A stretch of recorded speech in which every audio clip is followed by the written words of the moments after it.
Yeah, it's been a little while to say the least, but I am back.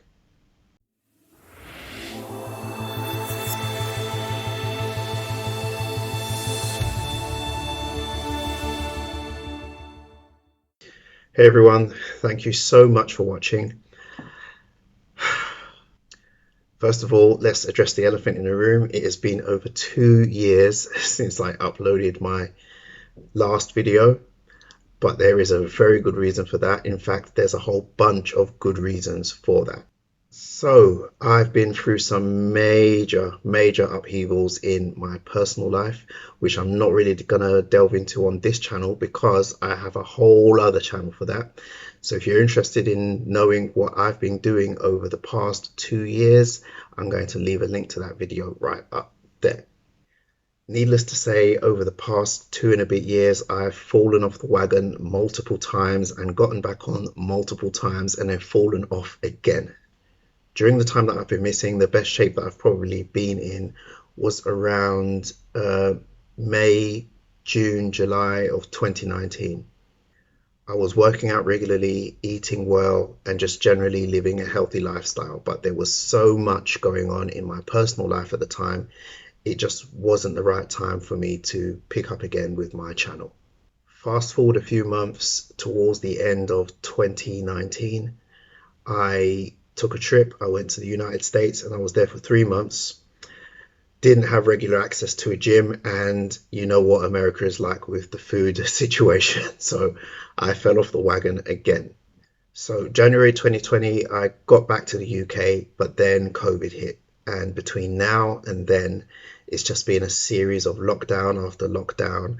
So haven't really been exercising much. And when I don't exercise, I'm not motivated to eat properly. So I've just fallen off the wagon big time.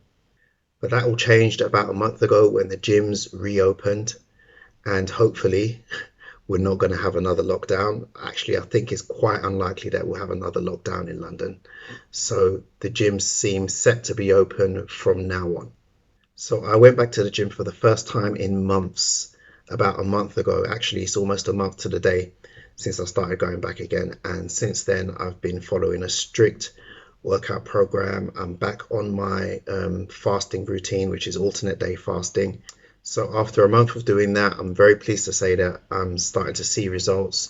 I'm actually starting to look like someone who works out regularly rather than somebody who just sits around in their pajamas eating pizza all day, which is a pretty accurate description of what my lockdown life was like.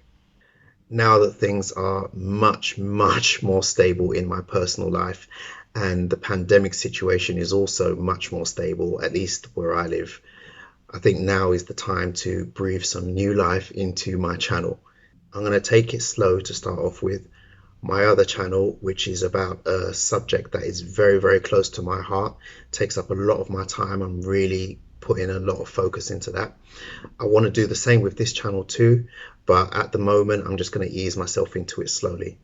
So the next few videos will be about charting my progress and updates about my body composition. Now, unfortunately, when I started back at the gym, I didn't weigh myself or take any measurements or anything like that. I really should have, but it just was the last thing on my mind at the time. But I did take some this morning, and here they are.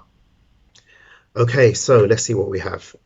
Weight 81.35 kilograms, and for my American cousins across the pond, that is about 179 pounds.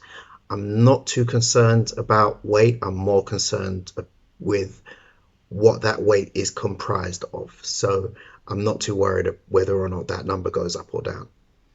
BMI, I'm not too interested in BMI. It does give a rough indication of overall body composition, but my personal opinion is that BMI kind of assumes that your body weight is mostly down to fat, which isn't the case for somebody who lifts weights and works out a lot. It doesn't take into account that muscle is heavier than fat, so I don't really pay much attention to BMI. Okay, moving on.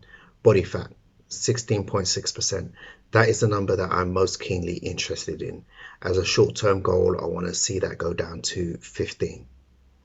Fat-free body weight is 67.82 kilograms, which is 149 pounds, give or take. Subcutaneous fat, 13.7%. Okay, so subcutaneous fat is the fat that is directly underneath your skin, the fat that covers up your muscles and stops your abs from showing. So I really want to drive that down as much as possible.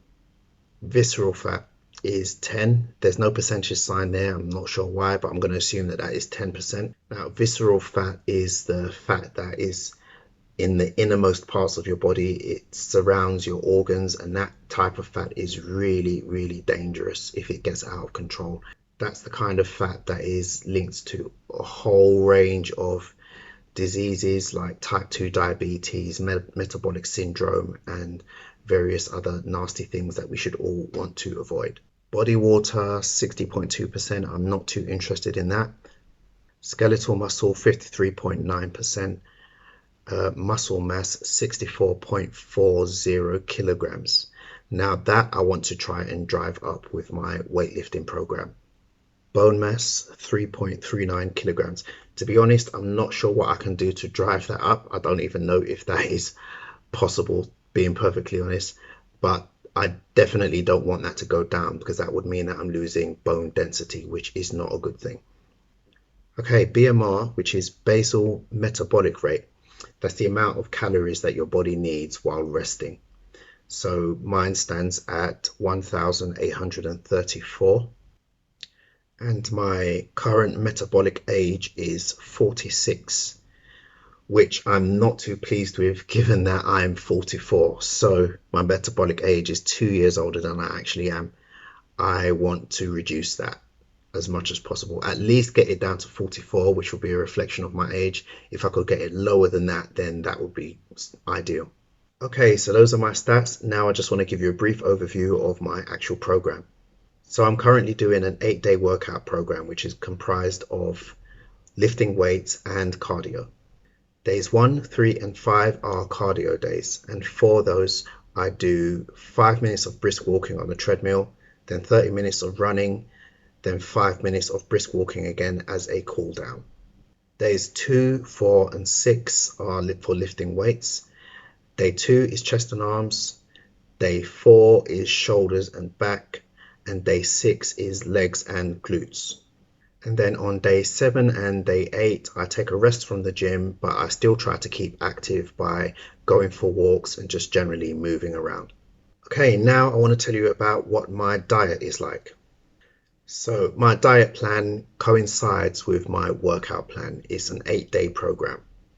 So on the days that I do cardio, which is days 1, 3, and 5, I fast. I eat nothing at all the entire day. I drink water, occasionally black coffee, apple cider vinegar in my water, and also some electrolyte tablets. But other than that, I consume no calories. And days 2, 4, and 6, the days when I lift weights, I actually eat on those days. So I'll go to the gym in the morning, typically before 7 a.m., and I'll eat in the afternoon, somewhere between midday and 3 p.m. But whatever time I choose to start eating, I'll consume all of my food for that day within a 4-hour feeding window. During that 4-hour window, I will usually have 2 meals. I have one large meal to start off with, and then a couple of hours later, I'll have a small to medium-sized snack. In terms of what I actually eat, I'm going to go into more detail with that in a future video. But just to give you a brief overview, I have high protein, low carb, not no carb, low carb, lots of green vegetables, some fruit, and maybe a slice or 2 of bread.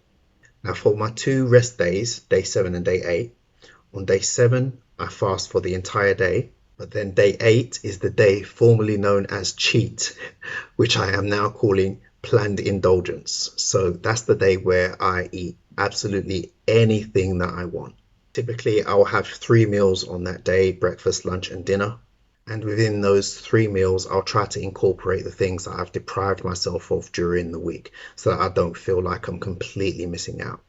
I have a very sweet tooth, so I will eat things like cake, ice cream, donuts, sugary cereals, the lot. But one thing I don't do is binge. I'll plan in advance during the week what I want to eat so that I'm just not eating round the clock. Everything I eat has to be within those 3 meals. So I'm eating whatever I want, but I'm not eating whenever I want. Okay, so that's it for this video. I hope you enjoyed this update. Thank you so much for watching, and I am so sorry that I've been away for so long, but that is all going to change from here on out. Please click the like button if you enjoyed the video, and please subscribe with notifications if you want to see my future updates.